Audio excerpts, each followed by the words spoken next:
अहंकार। बातें करते करते चर्चा में अहंकार शब्द आया। एक गांव में एक चबूतरा और जो भी वहां से गुजरते थे लोग तो उस चबूतरे को प्रणाम करते थे।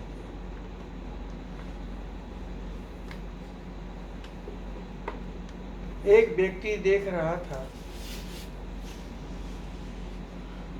उसने लोगों से कहा कि चबूतरे में है क्या चीज? ये तो जड़ है, पत्थर है, मट्टी अट्टी भरी है, इसे क्यों प्रणाम करते हो, क्यों सिर झुकाते हो? एक व्यक्ति उठा, उसने उस चबूतरे को प्रणाम किया।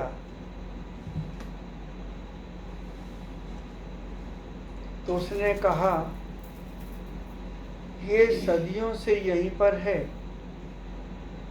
हमारे पूर्वज से प्रणाम करते आ रहे हैं।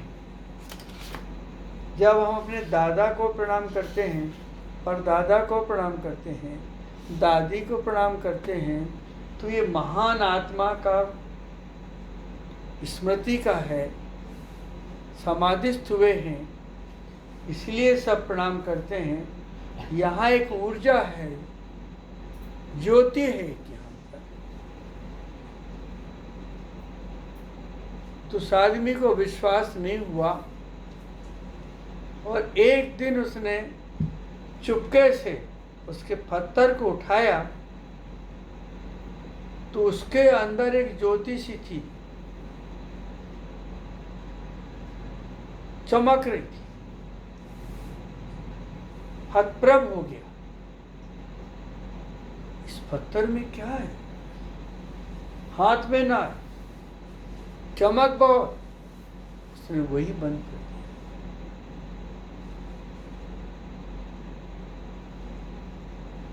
समझ गया वो कि इस ज्योति के लिए असंख्य लोग इसके चरणों में आकर के झुकते हैं। वो चैतन्य थी, एक संत की समाधि थी। संत को वहां दफनाया गया। उनका अतिशय बहुत था, उनकी साधना बहुत थी। गांव वालों ने बाहर नहीं ले जाने दिया, बोले नहीं, हम अपने ही गांव में रखेंगे। हमारे गांव का उपकार संत से हुआ था। जब हमने जिंदा में नमस्कार किया है तो आज हम उनकी इस समाधि को भी नमस्कार करेंगे। बहुत बड़ा, बहुत गहरा अर्थ है उसके अंदर, बड़ा से साथ साथ गहरा भी है। आप अगर किसी के चरणों में झुकते हैं तो साधारण मत समझना। आपका अहंकार वहां जाकर के जब नतमस्तक होता है तब उस अहंकार को सूचना मिलती है, समझ मिलती है। वो सोचता है कि यहाँ सब कुछ है, मैं क्यों करके बैठा हूं। एक छोटा सा उदाहरण देता हूं। एक गांव में वयोवृद्ध संत पहुंचे, ज्ञानी थे, तपस्वी थे। और जब वहां पे जाकर के देखा तो वहां एक और संत थे। उन संतों को देखा, बड़े खुश हुए। पहले तो आया कि मैं कहाँ आ गया, इनके पास मेरी साधना बहुत है, मेरा ज्ञान बहुत है, रिद्धियाँ बहुत हैं, सिद्धियाँ बहुत हैं। फिर लगा कि नहीं, मुझसे भी ज़्यादा वयोवृद्ध हैं, तो मुझे इनके पास जाके बैठना चाहिए। और उनके पास बैठने के बाद एक चर्चा निकल गई,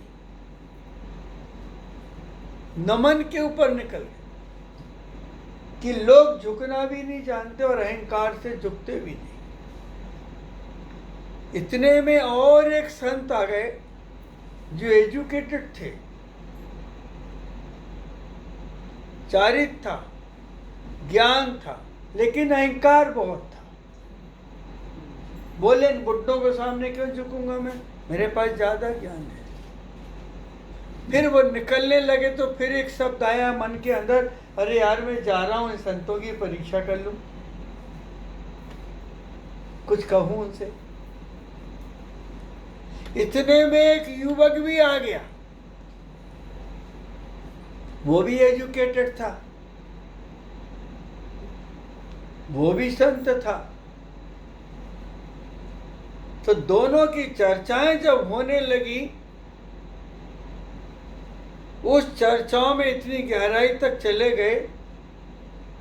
अब दो ज्ञानी बैठे हैं तो कुछ तो ना कुछ तो हो गई, और अपने में रम गए और 2 दिन निकल गए, चर्चा खत्म नहीं हुई, इतनी गहराई तक चले गए। आपकी ये खोपड़ी देखने में छोटी लगती है, लेकिन ब्रह्मांड समाया इस खोपड़ी के अंदर। परमात्मा की श्रद्धा कर विराजमान है तो पूरा ब्रह्मांड आपके अंदर समाये है। आपके तर्क परमात्मा को नहीं हरा सकते, परमात्मा को झुठला नहीं सकते। नास्तिक कितनी भी कोशिश कर ले, एक नास्तिक ने तर्क दिया कि ईश्वर नहीं है, तो उसी के मन में आवाज आई, अगर ईश्वर नहीं है तो तेरी आत्मा क्या कर रही? आत्मा ही ईश्वर है, और आत्मा ही ईश्वर बनती, शरीर नहीं बनता ईश्वर। भुट्टे खाए जाते हैं, छिलके नहीं खाए जाते हैं। मटर के दाने खाए जाते हैं, लेकिन छिलके नहीं खाए जाते हैं। मटर की सुरक्षा के लिए वो आते हैं। काया तो एक आत्मा की रक्षा के लिए है, साधना का एक साधन है। आपस में उनमें भी तर्क हुए, और इतने गहरे तर्क हो गए कि जिनके मन में जो नकारात्मकता थी सबकी समाप्त हो गई, और समाधि में लीन हो गए कि हमने ज्ञान का सदुपयोग नहीं किया, हमने साधना का सदुपयोग नहीं किया। जो आता है हाथ उठा देते हैं, उनसे 2 बातें कर लेते हैं, लेकिन जो मेरा साधर्मी आया है और जो ज्ञानी है, पवित्र आत्मा है, उससे तो मैं मिला ही नहीं। मेरा अहंकार था ये, और उसने उस अहंकार को वही तिलांजलि दी।